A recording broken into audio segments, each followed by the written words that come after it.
અહીંયા વાત ચાલતી હતી આશ્રામાં ફેર છે. જુનાગઢમાં ગુણાયતાન સ્વામીએ કહ્યું તમારી નિષ્ઠામાં ફેર છે. બેહાડીને 4 દિવસ બેહાડ્યા, બેસો અહીંયા, અને 4 દિવસ બેહાડીને મહારાજની ઉપાસના નિષ્ઠા સમજાઈ, સર્વોપરી ભગવાન સ્વામિનારાયણની ઓળખાણ કરાઈ.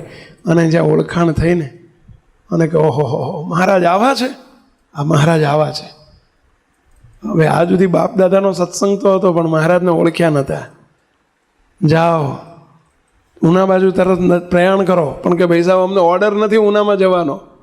ઉના તરફ પ્રયાણ કરો, ત્યાંથી રાજાનો તમને નવાબ તેડવા આવશે, નવાબનો રથ સામે તેડવા આવશે, તમને રાસ્તે ગાસ્તે લઈ જશે.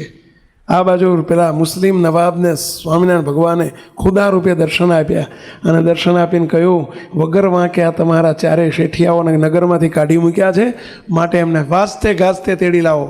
હા, અને નવાબ સામે તેડવા આવ્યો. નિષ્ઠાની કસર ગઈ ને એટલે, પણ નિષ્ઠા ભગવાન સ્વામિનારાયણની એમાં કાચું ના રહેવા દેવું. મૂકતો તમને વિનંતી કરું છું, નહીં તો દુઃખ આવશે, તકલીફો આવશે, મુશ્કેલી આવશે. બીજું મોટું કારણ દુઃખ આવવાનું, ક્યાંક પંચ વર્તમાનમાં લોપ થતા હોય, ભગવાનની આજ્ઞાઓ લોપાતી હોય, દુઃખ આવે. અને એમાંય મોટી 2 આજ્ઞા છે. ભગવાન આપણને વ્યવહારમાં ગ્રહસ્થને કહ્યું છે, ગ્રહસ્થની મોટી 2 આજ્ઞા, એક અવેરી વર્તમાન અને એક ચોરી વર્તમાન. આમાં લોપ થાય એટલે દુઃખ આવશે જ, આવશે જ જ જ જ જ જ જ. ચોરી વર્તમાન. ચોરી એટલે તમે કહેશો કે અમે ચોરી નથી કરતા. અરે ઘણા પ્રકારે ચોરી થતી હોય છે. દુઃખ આવશે. પાણીનું પાણીમાં, દૂધનું દૂધમાં, લાંચ, રૂશ્વત, દગા, કપટ, પ્રપંચ, ભેળસેળ, આ બધી ચોરી છે. ભલે પૈસો આપણને બહુ સારો લાગતો હોય છે, પરંતુ કાલે એ પૈસો મુશ્કેલી કરશે જ. તો એક પ્રકારની ચોરી છે. શ્રીજી મહારાજના આશ્રિતે કોઈ દિવસ આ ધંધો નહીં કરવો. અબજી બાપાની વાતોમાં પણ લખ્યું છે કે જે લાંચ રૂશ્વતથી ઘરમાં પૈસો આવે તો એનું કલ્યાણ બગડી જાય છે, એવું મહારાજ બોલ્યા છે, મોટા પૂર્વ મુક્ત બોલ્યા છે. એનું કલ્યાણ બગડી જાય છે અને આ લોકમાંય દુઃખ આવે છે. કોઈ અધર્મનો, અનીતિનો, ચોરીનો પૈસો આપણા ઘરમાં ના આવવો જોઈએ. કદી ન આવશે, કદી નહીં લેતા. કોઈ ભેળસેળ કોઈને ખબર નથી પડતી. તમે કહેશો, ઘણા કહેતા હોય છે કે સ્વામી પણ આજના જમાનામાં આવું કરીએ તો જ કમાવાય, નહીં તો કમાવાય જ નહીં, રોટલા ભેગા ના થઈએ. ઘણા આવું અમને આર્ગ્યુમેન્ટ કરતા હોય છે. મુક્તો રોજ દાળ ભાત શાક રોટલી જમતા હોય તો અઠવાડિયે જમજો. તમતાર શાક રોટલી ખાઈને દાડા કાઢજો, પરંતુ કોઈ દિવસ અનીતિનો પૈસો, અધર્મનો પૈસો, ખોટો પૈસો આપણા ઘરમાં પેસવા ન દેશો. નહીતર મુશ્કેલી આજે નહીં તો કાલે આવશે. તમારી પ્રજા પાછળની નાલાયક પાકશે. ઘરમાંથી બધું સંસ્કારો સાફ થઈ જશે, વ્યસનોમાં જશે, કાં તો એવા ડૉક્ટરોમાં પૈસા જશે, વકીલોમાં જશે.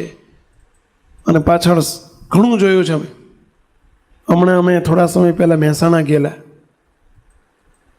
એક હરિભગત છે, રિટાયર્ડ થયા છે. રોતા રોતા મારી પાસે આવ્યા.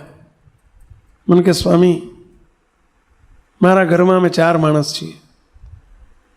35 વર્ષની દીકરી છે, 30 વર્ષનો દીકરો છે. એકેના લગ્ન નથી થયા, સંબંધ જ નથી થતા કે 2માંથી એકેયના. સ્વામીએ 3 ભેગા થઈને મને મારે જ કે માં દીકરો ને એની માં ભેગા થઈને મને મારે જ ઘણી વખત કે સ્વામી. એક પકડી રાખે ને 2 જોડવા માંડે, કે કાં તો 2 પકડી રાખે ને બીજું ત્રીજું મારવા માંડે કે સ્વામી મને મારે છે. બિચારા રોવા માંડ્યા. હવે અમે થોડા સમય પહેલાં એમના ઘેર ગયેલા કે તમારું ઘર બંગલો તો બહુ મોટો છે, 5 કરોડના બંગલામાં રહો છો તમે દુઃખી છો? સંસારનું ચિત્ર જોજો. મને કે સ્વામી મારા જેવો કોઈ દુઃખી નહીં હોય, કે બંગલામાં રહું છું પણ કે રાતે ઊંઘી નથી આવતી પૈસા, કોઈ મારું માનતું નથી, મને મારે જ. કે 5 કરોડના બંગલામાં રહેનાર પણ બહુ દુઃખી છે.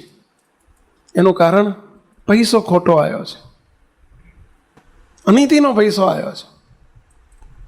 અને પૈસો ખોટો આવ્યો છે એટલે દુઃખી છે. જે પૈસો આપણને નિરાંતે ઊંઘવા ના દે, નિરાંતે સુખ ન લેવા દે, એ પૈસાને શું ધોઈ પીવો છે? મહેરબાની કરીને બેઠેલા નાના મોટા બધાને વિનંતી કરું છું, કોઈ ચોરીનો, અધર્મનો, અનીતિનો કોઈને ડૂબવીને દુખવીને એવો પૈસો આપણા ઘરમાં ના લાવશો. એ તરે તમને બહુ દુઃખી કરશે. આજે નહીં તો કાલે બહુ તકલીફ આવશે.